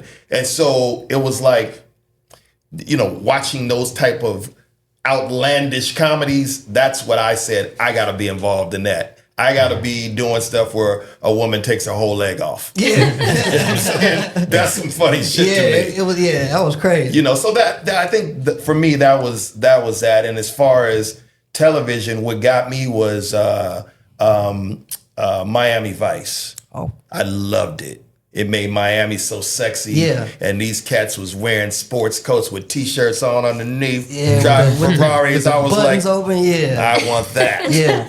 but it's always been comedy for you for the most part, huh? Have you ever thought about stepping into different realms? Yeah. I think, you know what? I think I'm somewhat pigeonholed. Everybody wants me to do comedy, and I feel like that's kind of where they've put me. But before long, I will bust out and do something that's going to surprise people. I think it's probably going to be horror. But definitely I want to do drama and horror. I don't know how to do action adventure. I don't know how to write that. Yeah. But I think, I definitely want to do something outside the box. I got a couple of dramas that I think would work. And I think because I look at everything and see funny in it, everything from death to everything else, there's always some comedy in there, right? I feel like having that perspective on everything, I can look at it and go, oh, I can write that drama. I'll just move that comedy out of the way and just do this. So I really feel like I'm equipped for it, and within the next 2 or 3 years, I think you'll see an effort from me. Oh yeah, soon. But you did Thin Line though. Yeah, I mean, well, Thin Line was true. Yeah, it's like a thriller. It's like a thriller. It was a thriller, comedy but thriller. it didn't start out that way though. Oh, see, it started out as we were doing it as a straight spoof comedy, like trying to do, spoof Fatal Attraction. Oh, okay. It was like Fatal Attraction, but how would a black woman act? Yeah. That's how it started. Yeah. And then it turned into what it turned into when Lynn Whitfield came in and auditioned. She changed the whole dynamic. We wrote that film. You wouldn't even believe it. We wrote that film for Jada Pinkett to be the. Yeah. I can't even see it now after seeing because she was like, that's her. Yeah. Oh yeah. Yeah, but see, Jada was hot. Jason's lyric was hot, and she was that young it girl at that time. And so Martin was like, "Yo, let's do this and let's put Jada in there." But the studios was like, "Let's see some other actresses too. Let's just not settle on Jada." And when Lynn came in there and auditioned, it was like, rewrite. Damn. And this thing turned into a whole different thing. It turned serious now. Yeah. She came in there and made it serious. Yeah. That energy that she brings is it's a lot of dramatic to what she brings. That's a compliment in itself. Yeah. Like just to come in and like rule We changing the whole And script. changed the whole dynamic. Yeah. Wow. You posted something on your Instagram recently about how you don't like, and you reposted it too. Created by. Was that it? I saw that. Created For when by. writers when they put on the script, created by. It's kind of a novice thing. I want to know why you feel that way, and then are there other things that you don't like, or people you feel up and coming writers, actor, whatever shouldn't be doing? Yeah. Give it to us. It's a whole bunch. Tell us stuff you hate. Well, first of all, it's like if somebody comes up and hands you a script and it says created by, I understand what they're doing. They don't want to lose that. They want to always be attached to the script. But that's not the way you do that. You go get the IP registered and copy, through the copyright office. Now you own the IP. You don't have to tell anybody that you created it. Who cares? Yeah. What you do is you put written by, because then if I see created by, I know right away, oh, this person doesn't know what they're doing. They're pretty much just taking a guess at something, and it's going to be a turn off. So I'm just going to go, I don't think I want to read this because they're trying to self-serve themselves. And then also when you read a script, if you're reading, first of all, I'm going to read the first 5 to 7 pages of a script, and if it ain't got me, I'm putting it down. Right? But when you're reading it, you know if somebody's a novice or not just by their stage directions. If they're overwriting their stage directions, like trying to sing a song, trying to sell you on their stage directions, they've gone too far. Overly descriptive. It's overly descriptive. We don't need it because what's going to happen is if that script sells, then your director of photography is going to come in and do a whole new draft that puts in all of his notes where you got a drone shot and you have all these. Don't do that in your script. Don't put in drone shot comes over the house. And now you're doing too much. And anybody that's reading it can tell, oh, this person's just living a fantasy in this storytelling. They don't really know how to write a script. All right. When you're writing a script, you want to be as direct as possible, as concise as possible. You may want to have a little bit of your style on there so they can tell that you are a poet, if that's what you want to call yourself in your writing. But don't overly do it. Keep these stage directions straight to the point. Dialogue should not be, that thick in a movie script. Because people don't talk like that in person. When they're having a conversation, you get a turn, I get a turn. You get a turn, I get a turn. We get a turn. It's never going to be you doing these long soliloquies and then, okay, you go.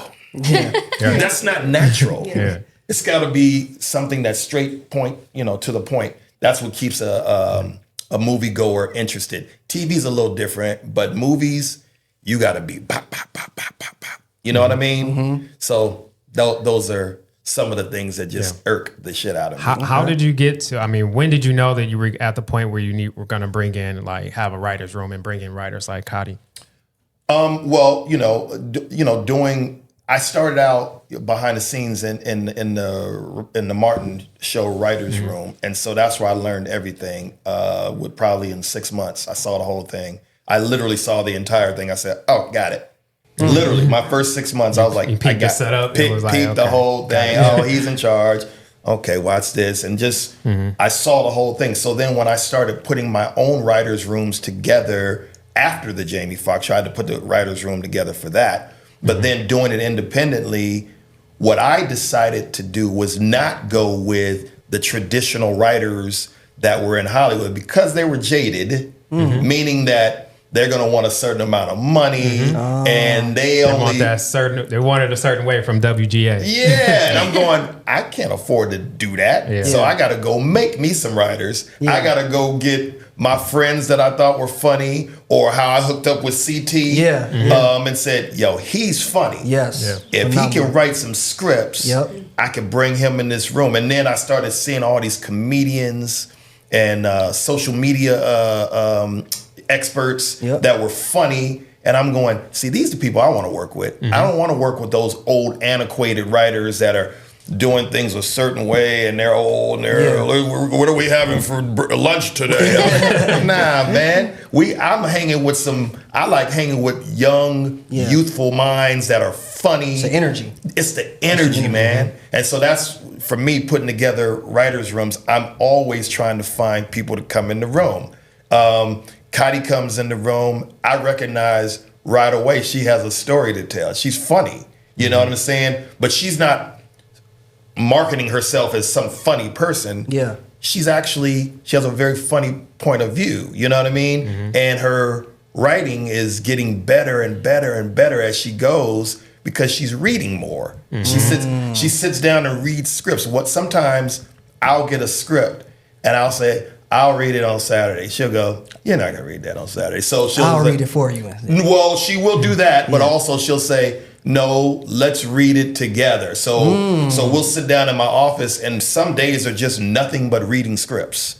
We'll read it on the TV screen and go through the entire script. So then I don't have to say, what you think? I already know what she thought because we were going through it together and taking notes and stuff like that. So it's a real relieving thing to have somebody go through that with you and taking notes for you, because I hate I hate reading scripts. You over it now. I hate reading scripts. Do you think most people do in your position? Most people behind the scenes, they don't want to read them. They want to just give them somebody. Tell me what you think. It becomes Should we do it? tedious. Yes or no? Yeah. Because he gets so many scripts submitted to him. It's really frustrating. But at the same time, he... no. One of the things I wanted to say is like act breaks. We're always looking for act breaks. And so a lot of times when a script is missing an act break, it's like, okay, they don't know what they're doing. Yeah. You got to explain to people what that is. We don't. The common folk don't know. Well, the easiest way to explain it is when you're watching a TV show and you go to commercial break. Pretty much that's your act break. And the reason that it's built like that is because you have to build up to a certain point. So a cliffhanger moment to get them to come back after the commercial, especially nowadays. People be like this. Yeah, for turn. Sure. Yeah. So you want them to feel connected to the story. So you got to take them up to a climactic point, and then you don't let them get it all out. You just let them, and then you go, now let's bring them back after 2 minutes of commercials. Yeah. And then bring them back. Streaming, of course, has alleviated all that, but Sure but it still has to follow that same format. It does. Take them to a point, and then take them across and take them to another point, and then resolve it in the end. And so when you don't see those in the scripts, you're going, I remember clearly having a conversation with Jamie Foxx, and I said, "Where's the act break?" He said, "We don't need no act break." Yeah. And I was like this. See, that's why you're the performer. Right? You know what I mean? Yeah. You gotta have an act break, bro. You need it. Yeah, people don't realize that like storytelling is a science. And so like there's literally like this format that you follow and it makes sense. And so learning that in the room with him was very important because like, yeah, you can be funny or you think you have some like story that you need to tell, but there's a way to tell it that grabs the audience. And that's really important. One of the other things I just think you should mention because it's great is writers room etiquette. Because I know we've been struggling with that lately, but like there is a hierarchy in the room that should be respected. Yeah, I mean, look, it's like, listen, in any organization, you have to have a leader, right? Yeah. You can't do it without one person being the leader, or if it's two people as a partnership, they make the decisions together. But for the most part, I look at being a showrunner in the writer's room as being the head coach. The Phil Jackson. Yeah. I don't have to be the best at playing, but I have to be able to recognize when it's time to go to Jordan or when it's time to go to Kobe, when it's time to go to Pippen. I gotta know what's happening. Okay, this person's burning out. How to move the pieces. Gotta know how to move the pieces. And so in that room, there's a certain level of respect that everybody has to have for each other. So like when you walk into the writer's room, there's no assigned seats, but everybody sits in the same seats every day because it's just a normal thing. We just started something recently in the writer's room where I'm like, okay, guys, you guys got to take this serious. So anybody who walks in here late has to put $5 in the jar, and the jar is starting to fill up. Okay, what were we doing with the change? I don't know yet. See, that's the thing. I don't know what we're going to do. Maybe at the end, everybody just go to a real nice dinner at a real high-end restaurant or something if there's enough money there. Damn, they going to be late like that? Hey, yo. I mean, some people come in, I don't get no pass, though. I'm like, nah, you don't get no pass. Even my own daughter, I'm like this, hold on, you ain't getting no pass. So I think, there's just a certain level that you have to be on in the writer's room. You cannot, it's so rude to take a phone call in the writer's room when we're all trying to come up with something. If your phone rings, it's okay, just step out. I'm not gonna stop anybody from stepping out to take a call, but don't answer it in the room. Yeah, man, hold on a second.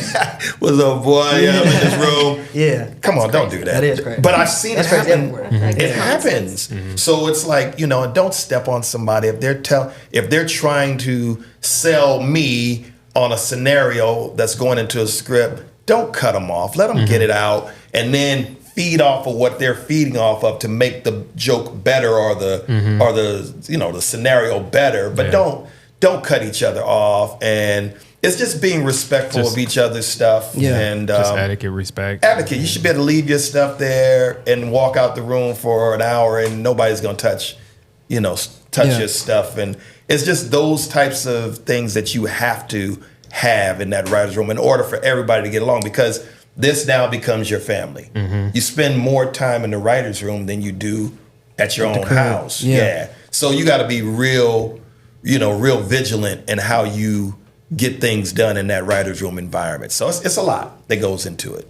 Cody, with you going into the writer's room, of course, there's probably nerves. I'm gonna assume. How do you demand your respect as an up-and-coming writer in a room full of individuals who's probably been doing it a little bit longer or more experienced? That's a great question. And a lot of the things I just want to say, too, that I messed up on. Like, I took a FaceTime call in the room with Kel. You're like, he's talking about me when he was talking about you when he said that. And I was like, look, it's Kel. Look. And it was very embarrassing, but he was very cool about it. I remember that. Yeah. That was embarrassing looking back. Yeah. I'm an overachiever, so like if the outline's supposed to be 10 pages, I'm gonna come in with 15. So I'm always gonna try to do more to make sure that like I do get that respect, and I'm always working harder, so I'm not gonna come in at the level that he's expecting. I'm always gonna try to do more than that, just to show that like I'm, willing and excited to learn and be there and stuff like that, and always just doing research, reading other scripts, reading books about how to write, character building, all of that stuff is just very important. Doing the research outside of the room to make sure that when you're in the room, you're ready to be there. Have you ever had to cut into somebody who you feel just wasn't performing, that you feel like, hey, look, this isn't funny. You're not on time. You've been on time, that kind of thing. Have you ever, I know Bentley, I'm sure you have. Oh, of course. Yeah, he's the one in charge in the room, so I would never do anything like that. But like when I was running my show on Amazon Prime called BFFs, when I was running that room, I hired a bunch of comedians to be the writers. Some of them knew how to write, and some of them just learned how to write there on the show, and they did really well. So for me, it's like I think comedians are super, super talented. If a lot of them would just learn how to write, they would kill the game. I believe that as well. I always say the same thing, like comedians are for me, make the best actors, and the best writers. They're already storytellers. So they make the best writers and actors for me, for what I've seen from the ones that I know personally.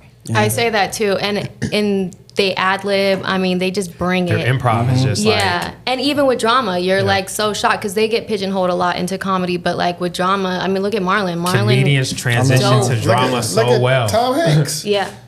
Tom Hanks was a comedian. What? Big. Yeah. I love Big. Comedians transition to drama so well. I didn't know he did. Tom Hanks, he was a stand-up comedian. I don't remember that. And then he got Bosom Buddies, the TV series, a sitcom where they were in drag. And then from there, he just started blowing up, doing movies, he did comedy Big, and then just started going into the dramas. And look, I mean, cracking. I mean, that's what happens. Jim Carrey, Robin Williams. The list goes on and on and on. Marlon's great at that. He's figured it out. Yeah. I love seeing comedians go to like drama, and then like you see how they speak in their like day to day, and it's like, wow. You can really like hit all the boxes. Oh yeah. Yeah. How do you break down your scripts when you get them? What's your process normally? Yeah. My process is honestly, I have to look at all the characters in one because I need to see their relationships first. Because if there's like the main thing that I succeed at is chemistry reads. It's so important to like actually be able to connect with someone, and especially if I have like a mom, a best friend, an enemy, like I want to like see the relationships with those. So I have to read it first to see if I understand it, one. And then I look at the relationships, and then I kind of see if my character has like an arc, like where the climax is, like where they're learning their lesson. And that's how I break down my script. Okay. Have you ever had to do like, because I can never be in front of the camera. It makes me nauseous. Like right now, I'm sweating so hard. This is so easy. Oh my god! You're sitting there talking. I'm gonna get up and there's gonna be my. They're gonna write you into a show. Right. They're gonna write you into a cameo into the next. But like as an actress, I can't imagine having like a sexy like choreographed scene in front of all these people. Like how do you? If you've had to do that before, how do you handle that? It's almost like a disconnect. That's the psychotic like era. Like I really have to disconnect myself and realize also that we're all human. So it's kind of like if KP was around and I have to be like completely naked or something. I'm just like, he's seen a body before. Like I have to have that in mind. Like just this is work at the end of the day. So just being as my character, that's another thing I try to do. It doesn't work all the time, but I'm like, you're not even Jada right now. Like this is not even the moment. It's the truth. Yeah. Because you're not. You're playing a role. You're playing a character. You have to step We into have to that. explain and I that saw to Taraji say people that too. often. Yeah. You have to sometimes, step out yo. of body and This do isn't something. you. You are someone else. Well, you are not this person. I Yeah. wouldn't do it like that. Well, Yeah. we ain't talking about you. We're not talking about you. No, to your point, we had, I can't remember what show it was, but yeah, we had a talent who was like, but I wouldn't wear this. And we're like, yeah, but you're not playing you. You're playing a character. Like, Yeah. shut up That's and like put a it on. sensitivity that's like, it shouldn't be allowed in the room, you know? You have to come to terms with yourself. Taraji, she said she literally looked in the mirror, accepted her for what she was, went out and did her business, like, as a professional. You guys do it. Got to. So the film that you recently just had a film in festivals, correct? Me? Not Yeah. in festivals yet, but it's on the Okay, way. the film. What's it called again? Remind me. Cotton candy bubblegum. Cotton candy love that. bubble. What is your role? What is your character? What is how was it preparing for that? My character is supporting, and basically it's a comedy, so I'm the character that brings everyone home, basically, because everyone else is like pretty wild and chaotic and like not knowing where to go, and I'm the one that just like bring us all back to the reality. So it's like we have the comedic characters around, and I'm the one that just like make sure we're all set. You're the in our grounding realism. one. I'm the grounding Nice. one. Okay. That takes us back home. Nice. Bentley, I want to know Dreamcast. Okay, I put some names on this list. We're in the Dreamcast. Oh my God. Okay. I saw This list was so crazy. When I excited. looked at this list, I said, But "Oh, and how it do doesn't we have to do be from this?" this list. I was throwing people on here. Black 5. 5. Your show. What kind of show? The genre of it. I'm going to assume it's going to be a comedy. And what characters you would start with? You would pick the characters, not the actor. The character. The character. Oh, okay. Okay, I like And that. y'all think about it too, because we coming The around here. character. And if it It's a can't do dope 5, question, by the way. I'm gonna do it from the list. I'm gonna try to stick to the list. 'Cause I think it's unfair if I try to go Okay. off the list. So let's just go with the list. I'm probably gonna say, give me a second here. I'll probably say, It's tough. always love Pops from Wayans Brothers. Okay. He was Pops in everything. Can't you know. go wrong with You Pops. could have Rest put in Pops peace. in everything. Rest in peace. He was Pops in So Boomerang. He's He Pops sure in everybody's was. show. Bang, bang, bang, bang. He's in there. He always. I'm going definitely with Martin Payne. Okay, I think okay. Because That. Martin Payne is my definitely top 5 of all sitcom Absolutely. characters of all time. For sure.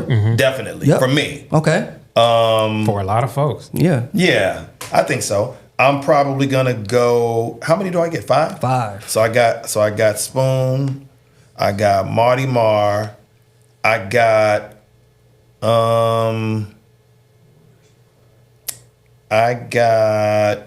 It's tough. ooh shit, that is tough, man. How many did you choose? 3? Maybe no, I'm not gonna go put with down 3. that. I'd probably go with Bernie Mac. Okay. Ooh, Bernie Mac show. and Martin and Pops. Okay. Yep. I'm probably gonna go. I'm trying to find. Come on, Bentley, pick some ladies. That's why. That, I was just getting ready to say. There's not a lot here. Not a lot. There's not a lot here. It's not, But you can there's put not, there's not some. enough on there. We got to add something. I It can mean, be off the list you but might I have in mind. definitely was going to start with that. I don't see. I mean, I definitely would use Gina from Martin. Okay. Because Alright. Tisha could go when she was doing that. Okay. And maybe Claire Huxtable. She brings a little class. Yeah. I could see her playing What would Martin's she mother be? or something. Okay. Martin Payne's mother or something like Alright. that. So from what I see on the list, that's my top 5. Okay. Martin, Pops, Gina, Bernie Mac. Bernie Mac, and Felicia Claire Rashad. The Huxtable. I can make something great out of that. That would be hilarious. Can't go wrong with that. That would be hilarious. Jay, you got something? Yeah. Well, give me your 5. I think I would have to choose Will Smith. I love that he's number 1, by the way.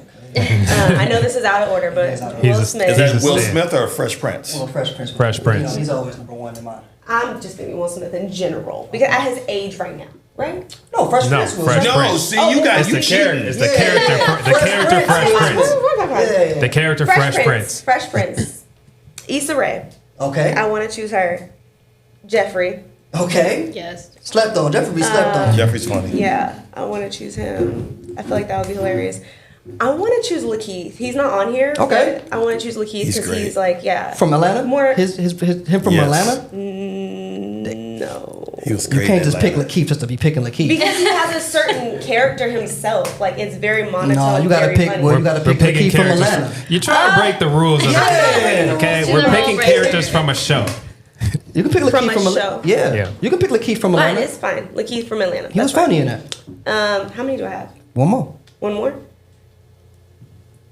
Regina Hall. Yeah. What show? From- I'm trying to think from Scary Movie. I'm going to do that one. Her little outrageous self. Okay, we'll give you Because that. her and Just- Issa clashing. Yeah. Okay, we'll let you have that, even I though think I that would wasn't do a that. show. What you got, Kay? See? No, wait. call Oh you my Kat. God. KC. I meant to say C. He That's said my cat nickname. C. I'm Kay. okay with it. Cotty. So okay, off the list, I'm gonna go with Shanae.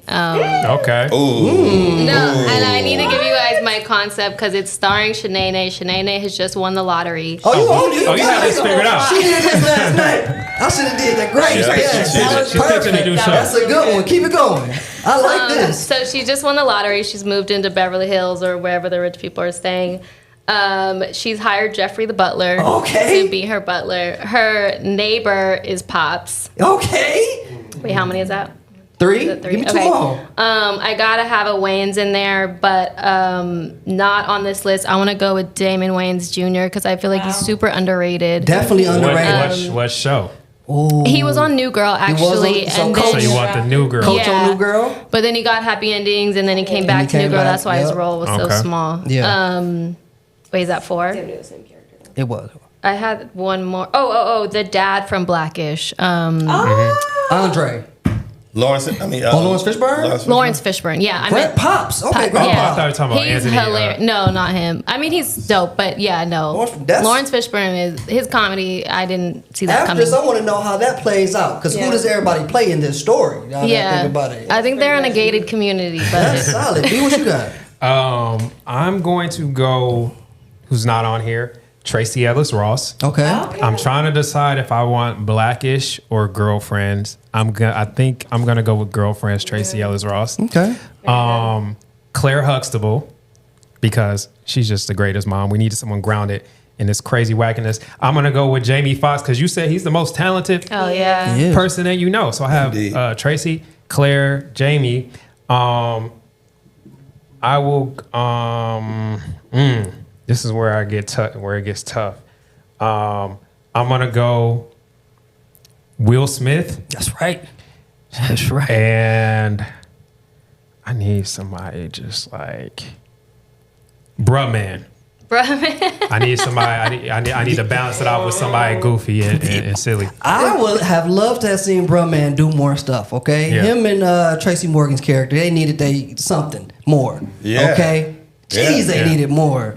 Mine easy, okay? Real easy. I'll take this. Look, I just want to see all the greats in one thing, okay? Give me Will. It was up there. I just needed it, okay? Will, Jamie, Martin.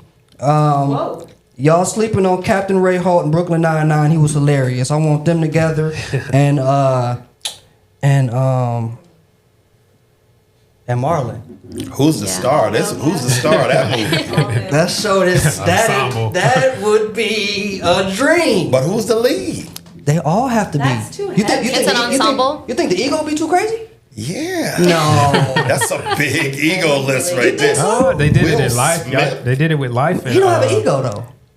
What? Will Smith doesn't have an ego. smacked If the you nigga walk on up the and stage. slap the shit out of somebody on stage, I think you got a on very big ego. on the biggest stage in Hollywood that there is. On the biggest night of your career? Right. Oh, there's an ego. Oh no. Okay. Well. He's so competitive. Like, what do you mean? yeah. He's gonna make everybody be better. Be better. Oh, well, no better. question about that. He's going to want you Yeah. to bring your excellence. Absolutely. There's And Martin will bring it. Fox will bring it because they've already, you know what I mean. And Marlon's gonna feel like, okay, let me step up. You don't think that'll clash at all? No. 10 seasons. Wait, are they like 10 seasons? 10 seasons. Great. Are lit. this like back in time? So Yeah. it was like well then Fresh Prince, I don't know how big his ego was, at least when the show, I mean, I know. You're it's a big, but I know- rapper, the first rapper to win a Grammy. Your ego's got to be. And not only Not as big as it is And now, get his own though. TV show. Whatever he said Yeah. went. So I take it back. no. Yeah. Marlon back then, no ego. Fresh Prince, yeah. Foxx was cool back then too. He was throwing party, was great. Martin was chill. No ego Martin back then. This is great. Not gonna say that. Not gonna say any of If you that. with throw Tisha parties, Campbell. you don't have any. Well, that don't mean that. Like I said, if you're the lead of a sitcom, you got ego. Yeah. Straight up. There's no way you can't. You dealt with it. And you're slightly crazy, as we You said. can't not have an ego if you're the lead on the Before sitcom. I get out of here, have you ever clashed with talent before? Of course. I'm on the set. Like, look, like, Let's really. get a story. What's Please, one give of me the, one. No, I mean- what's some of the stories of set that you've had working with talent? It was like, No, okay, I mean this is- it's too many. It's too many to even get into because if you're the showrunner and they don't like what you're putting in front of them on paper, they gonna clash. and then how do you deal with that? Yo, Motherfucker, you got to do what I say. or it's gonna be- no, okay. you try to just go. All right, well, what's your problem with the script? Well, I don't think. Okay, I'll give you a perfect example. There we go. I got a story. There we go. So I wasn't really familiar with the whole Caribbean lifestyle, right? Okay. So we wrote this role on the Jamie Foxx show where Garcelle's character played Fancy. She was gonna be, she was supposed to be this subservient. Yeah, I remember. Yeah, remember that Yep, one, Coco, the subservient yep. person, and we wrote her as Coco, the Jamaican, like she was. Yep. Gonna, and she got the script and said, "I take offense to this because I'm Haitian." I knew, but I didn't. You don't know what- I don't yeah, know. you don't I know. don't know what that Haitians wouldn't means. do this. Okay, well then you can do the accent easier then, because you know how to get to it. So she was like, "I don't want to do this." She's throwing all these notes around at me and telling me what she's not gonna do. And so we're talking about egos. I guess I got one too. Yeah. So I was like, "Oh no, we not changing nothing. This is what it's gonna be." And so she was like, okay. So the next day, we're having the table read. She don't show up. So we're all at the table, and Jamie's sitting there, and everybody. And Jamie's like, "Yo, where's Garcelle at?" I said, "I don't know, but let's get her on the phone." Now this is in front of the network people, everybody. We're in there. We push the button, and she answers the phone. I said, "Garcelle, where are you?" She says, I'm at home. I'm not coming in today." I said, "Well, that's a problem for me." And then all of a sudden, Jamie chimes in and says, "It's a problem for me too." So she says, we can talk about this at another time. So Jamie says, "Let's just go ahead and rehearse it, and we'll just use a stand-in." So I said, "Garcelle, you should probably come up to the studio. Or if you don't come up to the studio, we'll just have to figure out a way to either write the character out, and then we'll just take it from there for the rest of the episodes for the season." Damn. So she shows up to the set the next day, and of course I didn't want to put her on the spot. Yeah. Jamie was like, "Nah, Bet, tell her ass." So me, her, and Jamie went to his dressing room, and I broke it down to her. I said, "Look, if you have a problem, that's not the way to deal with the problem. Yeah. Just come to me in private and say, look, I think if we did this, can you make it a Haitian character? But now that you've tested my ego, now it's on and popping." So she was like, "Well, I don't know how to do a Jamaican accent." I was like this, "Then do a Haitian accent. Doesn't matter. Nobody's gonna know but you." and nobody gonna care like that. We're not gonna trip. And so she She was said that nice like that too. Yeah, well, she felt like she was fearful because she didn't want to look bad doing it to her folks. Absolutely. So And the to the culture, the Jamaican Haitian culture. culture. Yeah, all of them. So I respected it, but I was like, "But you don't put me on front like that. No. Don't do that." And so I said, "So the thing is, if you don't want to do the role, let us know right now. We'll rewrite the script. We'll just shut down for the week, and you'll just be out for the rest of the season." And tears, the whole 9 yards, all of that. And Jamie was like, "Hey, look, you can't do that. That ain't the way you handle things." And so she understood it. And you said you saw the episode, so Oh, yeah. it was funny. It was funny.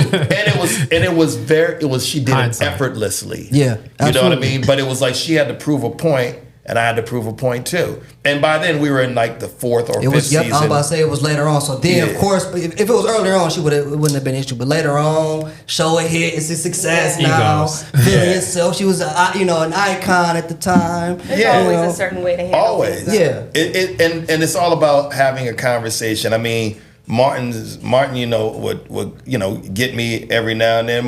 Martin's a stickler for time, right? I'll just give you an example. Last night, I told him I'd be at his house at 7:00, and I got there at about 7:10, and he was like, "Yo, man, you said you was gonna be here at 7." And I should have known. Yeah. But what I was doing was I was looking at Waze or map. Whatever. And I knew we were going to dinner, so it showed that we were going to get there like 20 minutes, so we'd be there 30 minutes early. So I said, well, I just adjusted for the time. But he was like, nah, bitch, that ain't how we get down. And I know this about him because he's very disciplined. If you say something, he's going to take it to heart. Whatever you say, be careful saying that you got to keep your word. And so I should have known better, but we wasn't at work. We ain't working. We going to eat dinner, so I didn't think it mattered. But I know that about him, and I think that's why he's successful, because he takes things very seriously and gets it done. He's never going to show up late. He's never going to talk about somebody in a negative light.